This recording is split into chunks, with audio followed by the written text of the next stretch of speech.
थोडं तुझं थोडं माझं या मालिकेच्या आजच्या भागामध्ये आपण पाहणार आहोत छाया आणि विनोद आता पुरते घाबरलेले आहेत.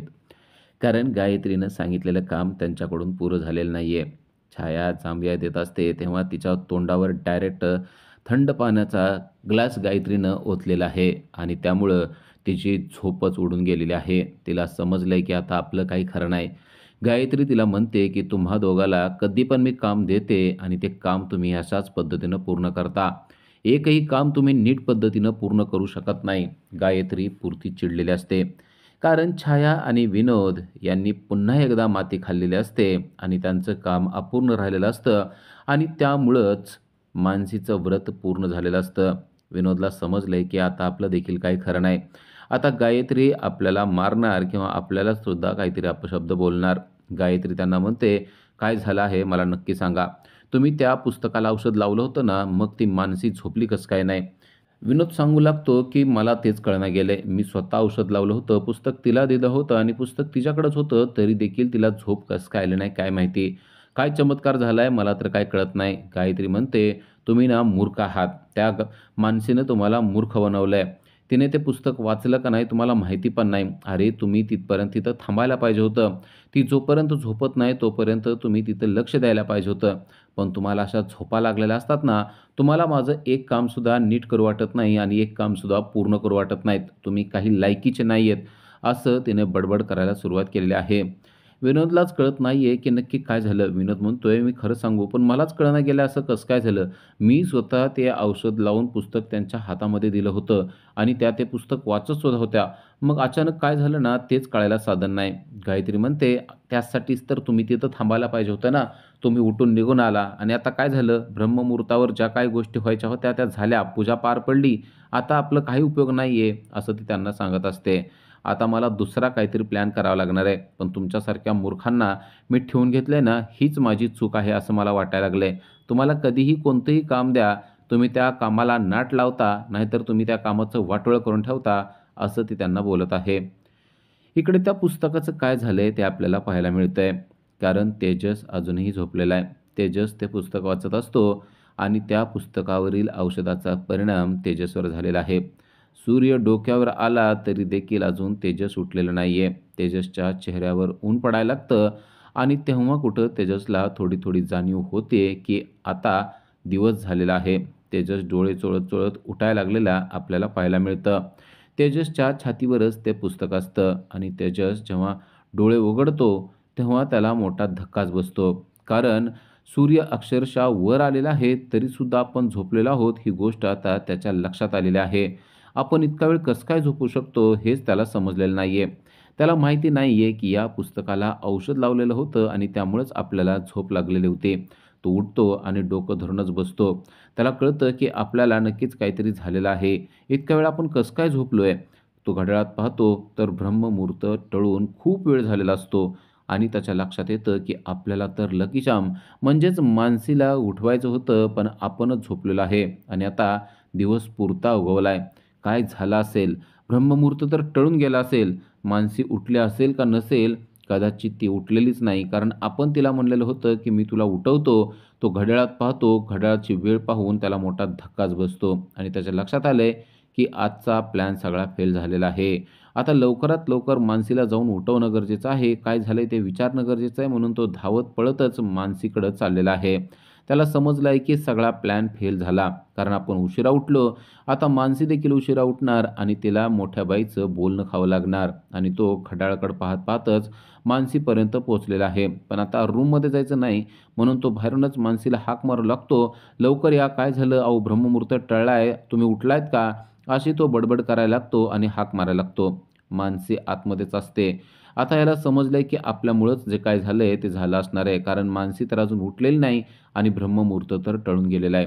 मानसी बाहेर येते आणि तो म्हणतो, "अहो, अहो, सॉरी, सॉरी बरं का. मला कळलंच नाही. दिवस पूर्ण उगवला ब्रह्ममुहूर्त टळून गेलाय. पूजा करायची राहिली. हे सगळं माझ्यामुळेच झालं बरं का. पण आता काय करायचं ते मला कळत नाही." तो नुसती बडबड, बडबड करत असतो. मानसी पुन्हा एकदा आतमध्ये जाते आणि त्याला आश्चर्याचा धक्काच देते. खरंच त्याला आश्चर्याचा धक्का बसतो कारण मानसी जेव्हा बाहेर येते, तेव्हा तिच्या हातामध्ये 2 कलश असतात आणि ते 2 कलश पाहिल्यानंतर त्याला समजतं की मानसीने व्रत पूर्ण केलेलं आहे आणि त्यामुळेच तिला ते 2 कलश मिळालेले आहेत आणि मानसी आनंदाने ते 2 कलश त्याला दाखवत असते. तो पाहतो त्यातील एका कलशावर लिहिलेलं असतं आरोग्य, तर एकावर लिहिलेलं असतं ज्ञान आणि मानसीने ब्रह्ममुहूर्तावर उठून पूजा पूर्ण केलेली आहे आणि यथासांग पूजा पार पडलेली आहे आणि त्यामुळंच मानसीला मोठ्या बाईनं ज्ञान आणि आरोग्य अशी 2 कलश दिलेले पाहून त्याला खूपच आनंद झालाय. तेजस आनंदाने उड्याच मारू लागतो आणि म्हणतो, "म्हणजे तुम्ही सकाळी उठला आणि पूजा केलीसुद्धा? अरे वाह! लकी जाम तुम्ही ना ग्रेट आहात." असं म्हणून तो तिची स्तुती करायला लागतो. तिला देखील त्याने केलेली स्तुती आवडत असते. ब्रह्ममुहूर्तावर उठून आपण पूजा पार पाडली आणि त्या गोष्टीचा आनंद त्याला झालेला पाहून तिला देखील खूपच आनंद होत असतो आणि आता त्याने लकी जामसाठी हात पुढं केलेला असतो. "तुम्ही खूप छान काम केलंय, तुमचं अभिनंदन," असं तो तिला म्हणतो आणि ती देखील त्याचा हात हातात घेणार असते, पण तेवढ्यात पोहोचली आहे मोठी बाई. मोठी बाई पाहते की हे दोघं एकमेकाचा हात हातात घेत असतात, तेव्हा ती चिडते आणि म्हणते, "हात एकमेकाला अजिबात लावायचा नाही." आणि आता हे व्रत अजून कडक होणार आहे. तेव्हा तेजस आणि मानसी ते ऐकतच राहतात. मोठ्या बाईने सांगितलंय, "आता तुम्ही अजिबात बोलायचं देखील नाही. तुम्ही एकमेकांना एक शब्दही बोलायचा नाही." असं फर्मानच आता मोठ्या बाईनं सोडलेलं आहे आणि आता ते ऐकण्याशिवाय तेजस आणि मानसी यांच्यापुढं काहीच पर्याय नाही. तेजस मोठ्या बाईचं बोलणं ऐकतच राहतो. मानसीबरोबर एकही शब्द न बोलता दिवस कसा काढायचा हा प्रश्न त्याला पडलेला असतो. पण आता मोठ्या बाईनं त्या दोघांना सांगितलंय, की तुम्ही दोघांनी अजिबात एकमेकांशी बोलायचं नाही. एकमेकांना कसलाच स्पर्श करायचा नाही. आता पुढचं व्रत यापेक्षा देखील कठीण असणार आहे. मानसी जमेल ना तुला? आणि तेजस तुला तर जमवावंच लागेल, असं आता मोठ्या बाईनं सांगितलेलं असतं. तेजसला खरं मोठ्या बाईची ही गोष्ट अजिबात पटलेली नसते. पण मानसीला हे सगळे व्रत व्यवस्थित पार पाडायचेत. त्यामुळं तिला साथ देणं गरजेचं आहे असा विचार करून तेजससुद्धा मोठ्या बाईची ती गोष्ट मनाला पटवून घेत असतो. आता मानसी आणि तेजस या दोघांचाही नाईलाज झालेला आहे. त्यांना मोठ्या बाईचं बोलणं ऐकावंच लागणार आहे. त्या दोघांना असं फर्मान सोडून ती पुढे जात असते.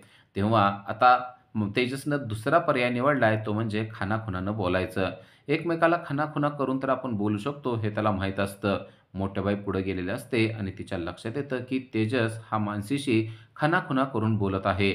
तेव्हा तिने आता दुसरं फर्मान सोडलेलं आहे. ती तेजस आणि मानसीला म्हणते, "तुम्ही एकमेकांना खाणाखुणा करून सुद्धा बोलायचं नाही. कसल्याच खाणाखुणा तुम्ही एकमेकांशी करायच्या नाहीत आणि कसलाच संवाद तुम्ही एकमेकाबरोबर करायचा नाही." आणि हे सगळं ऐकल्यावर तेजसला आता मोठा धक्का बसलेला आहे. तोंडाने एक शब्दसुद्धा बोलायचा नाही, खाणाखुणासुद्धा करायच्या नाही, स्पर्श करायचा नाही.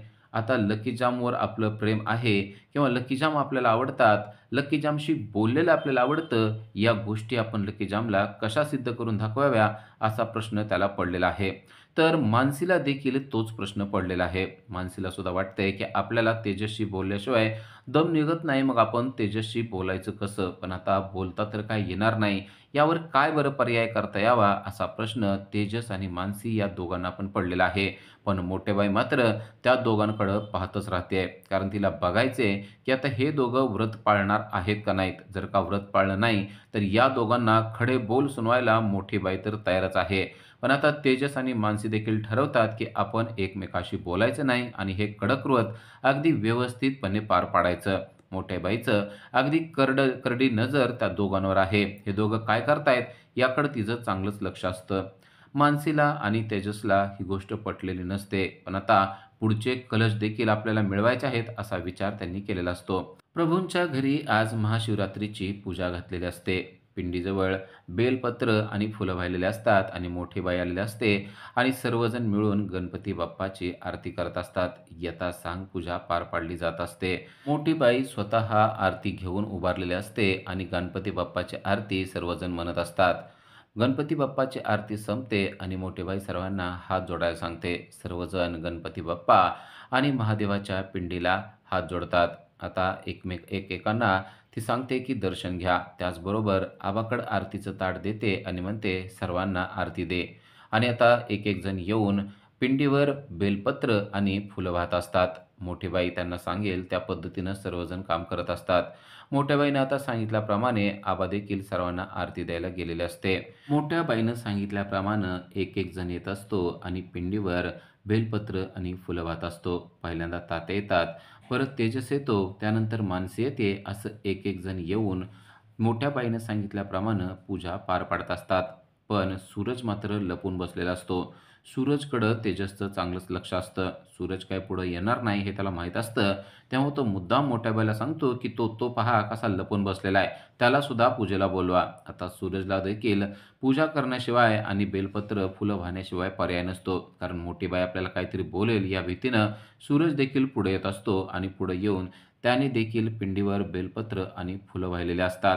आता सर्वांची पूजा अगदी व्यवस्थितपणे पार पडलेली असते. अगदी सूरजसुद्धा या पूजेमध्ये सहभागी झालेला असतो आणि त्यानंतर आबा तात्यांना म्हणते, की "तात्या, महाशिवरात्रीला तुम्ही नेहमी एक गोष्ट सांगत होता. ती गोष्ट आज पण सांगा की." तेव्हा तात्या म्हणतात, "अगं, आज मोठ्या बाई आहेत ना, त्याच ही गोष्ट सांगतील. कारण त्या तर गावात सर्व लोकांना या गोष्टी सांगत असतात. त्यामुळं आपण आज त्यांना विनंती करूया, की तुम्हीच ही गोष्ट आम्हाला सांगा." तेव्हा सर्वजण मोठ्या बाईला म्हणतात, की "तुम्हीच आज आम्हाला महाशिवरात्रीची गोष्ट सांगा."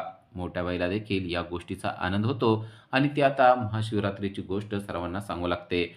ती सांगते, की एक व्यक्ती होता आणि तो शिकारीसाठी गेलेला होता. शिकारीसाठी गेलेला असताना तो झाडावर बसलेला होता. ते झाड होतं बेलाचं आणि त्याला शिकार दिसत नव्हती म्हणून तो एक-एक पान तोडायचा आणि खाली टाकायचा. पण त्याच्याकडून ते पुण्याचं काम झालं.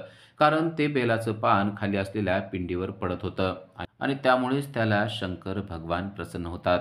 तो ज्या प्राण्याची शिकार करायला लागलेला असतो, तो प्राणी त्याला म्हणतो, की "मी घरी जातो आणि माझ्या घरच्यांना भेटून येतो. त्यानंतर तू माझी शिकार कर." तो घरी जातो, माघारी येतो, तेव्हा त्याच्याबरोबर त्याच्या कुटुंबातले सगळे सदस्य असतात आणि त्या सदस्यांना पाहून शिकाऱ्याला वाईट वाटू लागतं. कारण ते सर्वजण म्हणत असतात, की "आम्हाला मारा." आणि त्यामुळं तो ठरवतो, की यातल्या एकाचाही आपण जीव घ्यायचा नाही. तो दिवस असतो महाशिवरात्रीचा. शिकारी कोणाचाच जीव घेत नाही आणि त्यामुळं तो उपाशी राहतो आणि त्याचं व्रत पूर्ण होतं आणि त्यामुळे त्याला शंकर भगवान प्रसन्न होतात. मोठी बाई सांगते, की देवाला जर का आपल्याकडून श्रद्धा करून घ्यायची असेल, भक्ती करून घ्यायची असेल, तर तो कोणताही मार्ग निवडतो. ही कथा ऐकल्यानंतर सर्वांनाच खूप आनंद होतो. मोठ्या बाईची कथा सर्वांनी अगदी मन लावून ऐकलेली असते. मोठी बाई देखील ती कथा अगदी व्यवस्थितपणे सर्वांना सांगत असते. तात्या, तेजस, तेजसची आई, मानसी सर्वजण अगदी तल्लीन होऊन ती कथा ऐकत असतात आणि मोठी बाई देखील ती कथा अगदी व्यवस्थितपणे सर्वांना सांगत असते.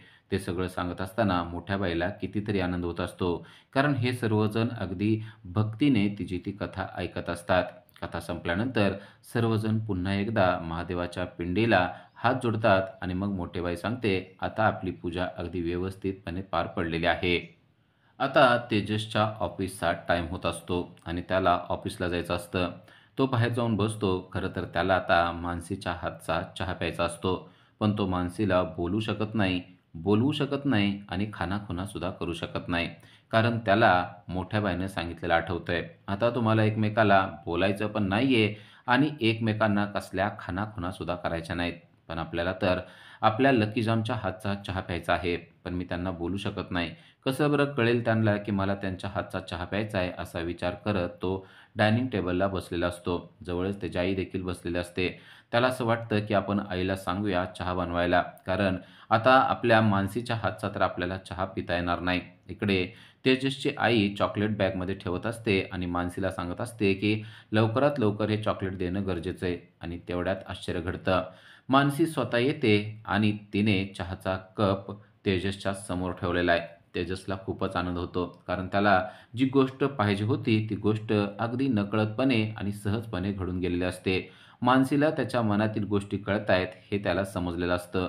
मानसीने अगदी त्याच्या मनातल्या भावना ओळखून एका क्षणात त्याच्यासमोर चहाचा कप ठेवलेला असतो आणि त्या गोष्टीचा आनंद त्याला झालेला असतो. आपण न बोलता सुद्धा मानसीला आपल्या भावना कळतात ही गोष्ट त्याला खूपच पटलेली असते. तेजस आणि मानसी जेव्हा एकमेकाच्या जवळ येतात तेव्हा मोठ्या बाई तेथेच असते. मोठ्या बाई त्यांना म्हणतात, की "माझं व्रत माहिती आहे ना आणि मी काय सांगितलंय ते लक्षात आहे ना?" तेव्हा तेजस म्हणतो, "हो, अहो मला लक्षात आहे सगळं. आम्ही अजिबात एकमेकांशी काही बोलत नाही आणि कसल्या खाणाखुणास देखील करत नाही." तेजसला आता वाटत असतं, की आपल्याला आता मानसीशी जास्त बोलताच येणार नाही. त्याला खरं तर या सगळ्या गोष्टींचं वाईट वाटत असतं. तर इकडं तेजसची आई मानसीला सांगत असते, की ही चॉकलेट आजच्या आज तुम्हाला देणं गरजेचं आहे. मानसी सांगते, "त्याची काहीच काळजी करू नका. ते सगळी चॉकलेट तुम्ही फक्त बॅगमध्ये भरून ठेवा. ते पोहोचवण्याची जबाबदारी माझी आहे. ती मी व्यवस्थितपणे पार पाडते."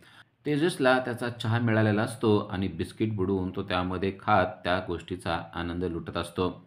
इकडे छाया गायत्रीकडे आलेली आहे आणि तिने गायत्रीला एक बातमी दिली आहे. ती गायत्रीला सांगते, की आता तुमच्या मनासारखी एक गोष्ट घडणार आहे. गायत्री म्हणते, "असं शक्य आहे का या घरात कधी माझ्या मनासारखं काय घडणं?" छाया म्हणते, "अहो ऐका तर माझ्याकडे एक जबरदस्त न्यूज आहे." आणि तिने सांगितलंय, की तेजस आणि मानसी एकमेकांशी बोलत नाहीत. त्यांनी एकमेकाला बोलायचं नाही, स्पर्श करायचा नाही.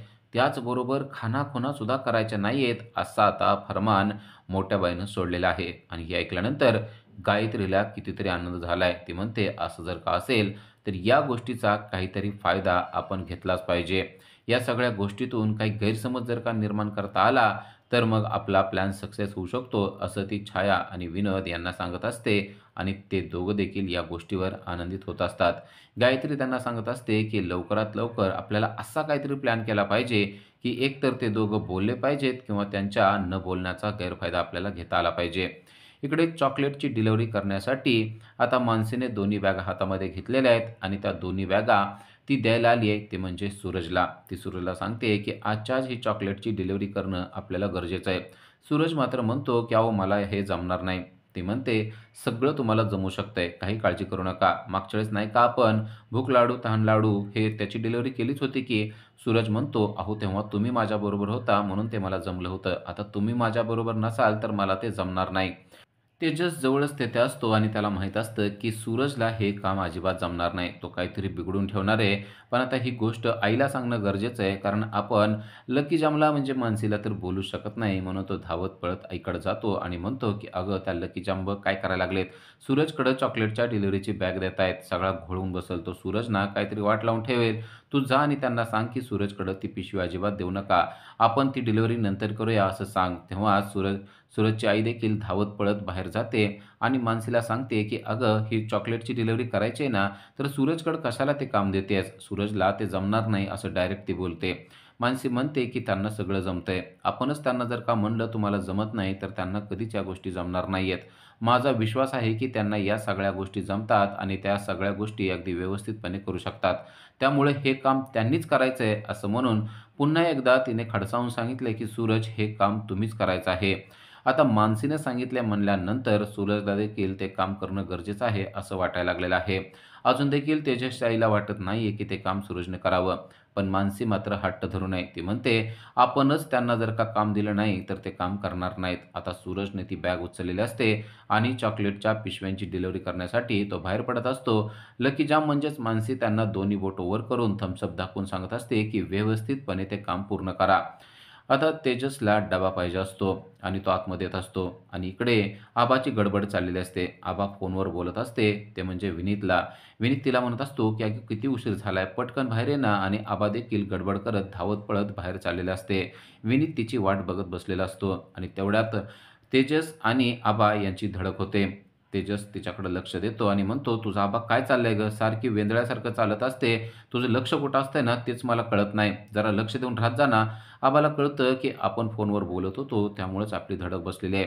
फोन खाली पडलेला असतो आणि विनीतचा फोन चालू असतो. आता जर का तो फोन तेजसनं उचलला आणि पाहिलं, तर मोठा घोळ होणार असतो. ती पटकन फोन उचलते आणि फोन कट करते. उद्याच्या भागामध्ये आपल्याला पाहायला मिळतं, की तेजस ऑफिसला चाललेला असतो आणि त्याला एकदा मानसीकडं पाहायचं असतं. पण ते मात्र शक्य होत नाही. कारण खाणाखुणा पण करायच्या नसतात आणि तो बाहेर निघून जातो. तो बाहेर निघून जातो तेव्हा मानसीला समजतं, की डबा मात्र तो विसरून गेलेला आहे आणि आता तो उपाशी राहणार. त्याला आपण हा डबा द्यायला पाहिजे असा विचार करून ती पटकन डबा उचलते आणि डबा बाहेर घेऊन जाते. पण तोपर्यंत तेजस गाडीवर बसलेला असतो. त्याने किक मारलेली असते आणि गाडी वळवून तो पुढे चाललेला असतो आणि आता त्याला हाक मारण्याशिवाय दुसरा काहीच पर्याय नसतो. पण आता हाक मारणं तर शक्य नाही. मग आता आपण डबा द्यायचा कसा हे तिला कळत नाही. तेजस चाललेला असतो आणि मानसीला त्याला हाक मारण्याशिवाय पर्याय नसतो. तेजस गाडी घेऊन पुढे जातो आणि मानसी डोळे झाकून विचार करते आणि म्हणते, "माझ्या अंतर्मनातील हाक तुम्हाला ऐकू येते का बघूया?" असं म्हणून तिने मनातल्या मनात तेजसला, "तेजस तुम्ही थांबा" अशी हाक मारलेली आहे. आता खरोखरच अंतर्मनातील ही गोष्ट तेजसला समजेल का? दोघंही एकमेकाला टेलिपॅथीनं जोडलेले आहेत. त्या दोघांची मनं जोडलेली आहेत. त्यामुळं ही हाक नक्कीच त्याला ऐकू जाईल. अशाच अपडेटसाठी आजच आमच्या चॅनलला सबस्क्राईब करा. थँक